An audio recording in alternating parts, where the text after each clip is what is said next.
ഇങ്ങനെ പോയാൽ Z fresh vegetable അവസാനിപ്പിക്കേണ്ടി വരും. ഇന്നത്തെ കാലത്ത് ജോലിക്ക് പോകുന്ന നമ്മുടെ വീട്ടമ്മയായാലും നമ്മുടെ സഹോദരിമാരായാലും ഏറ്റവും കൂടുതൽ ബുദ്ധിമുട്ടുന്നത് രാവിലെ എണീച്ച് പാചകം ചെയ്യാനാണ്. അപ്പൊ ഇതിന്റെ ഒരു സൊല്യൂഷൻ ആയിട്ടാണ് ഇസഡ് ഫ്രഷ് വെജിറ്റബിൾ ഇൻസ്റ്റന്റ് തോരനും അവിയൽ സാമ്പാർ മിക്സും കൊണ്ടുവന്നത്. ക്വാളിറ്റിയുടെ കാര്യത്തിലും ഹൈജീന്റെ കാര്യത്തിലും ഇസഡ് ഫ്രഷ് വെജിറ്റബിൾ ഒട്ടും വിട്ടുവീഴ്ച ചെയ്യത്തില്ല.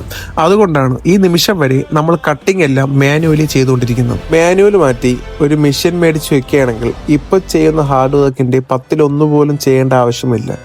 പക്ഷേ നമുക്കൊരു പെർഫെക്ഷനും നമുക്കൊരു സാറ്റിസ്ഫാക്ഷനും വരാത്തതുകൊണ്ട് മാത്രമാണ് നമ്മൾ ഇന്നും മാനുവലി കട്ട് ചെയ്ത് കൊടുക്കുന്നത്. ഇസഡ് ഫ്രഷ് വെജിറ്റബിളിന്റെ മെജോറിറ്റി വെജിറ്റബിളും കട്ട് ചെയ്ത് തന്നത് എന്റെ മൈനയാണ്. കഴിഞ്ഞ ദിവസം മൈനയുടെ കൈ ഒന്ന് ചെറുതായിട്ട് ഒടിഞ്ഞായിരുന്നു. അപ്പോൾ ഇനി 2 ആഴ്ചത്തേക്ക് പുള്ളിക്കാരിക്ക് പിച്ചാത്തി തൊടാൻ പറ്റത്തില്ല. എന്നാലും പുള്ളിക്കാരി കൊണ്ട് പറ്റാവുന്ന രീതിയിലൊക്കെ എന്നെ സഹായിക്കുന്നുണ്ട്.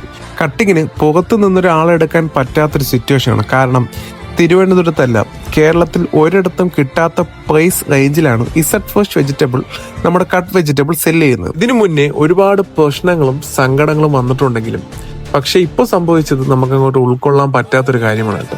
ചില സമയങ്ങളിൽ അറിയാതെ വിഷമിച്ചു പോകും. ഇതൊക്കെ അവസാനിപ്പിച്ചിട്ട് എവിടെയെങ്കിലും ജോലിക്ക് പൊയ്ക്കൂടെ എന്ന് വരെ മനസ്സിലാലോചിച്ചിട്ടുണ്ട്.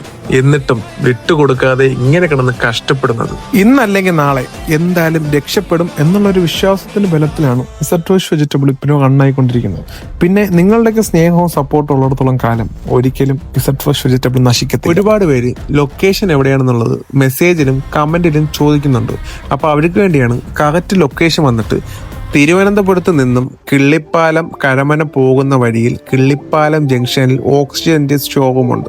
അതിന്റെ തൊട്ടടുത്തായിട്ട് ഒരു ഫ്രൂട്ട്സ് കടയും അതിന്റെ തൊട്ടടുത്ത് ഇസഡ് ഫ്രഷ് വെജിറ്റബിളിന്റെ ഒരു ചെറിയ സ്റ്റാളുണ്ട്. വിസിബിലിറ്റി വളരെ കുറവാണ്. കിള്ളിപ്പാലം സിഗ്നലിന്റെ അവിടെ നിന്ന് വളരെ പയ്യെ പോവുകയാണെങ്കിൽ കാണാൻ പറ്റും. വൈകുന്നേരം 5-5:30 ആകുമ്പോൾ ഞാൻ അവിടെ എന്തായാലും ഉണ്ടാകും. നമുക്കെല്ലാവർക്കും അവിടെ വെച്ച് കാണാം. പിന്നെ ഒരു കാര്യം, തിങ്കൾ മുതൽ വെള്ളി വരെ എല്ലാ ദിവസവും ഞാൻ അവിടെ കാണും. സെക്കൻഡ് സാറ്റർഡേ സൺഡേ 2 ദിവസവും ഞാൻ കാണത്തില്ല. അല്ലാത്ത ശനിയാഴ്ചയൊക്കെ ഞാൻ അവിടെ ഉണ്ടാകും കേട്ടോ. അപ്പോൾ ഓക്കെ, ബൈ ഗായ്സ്.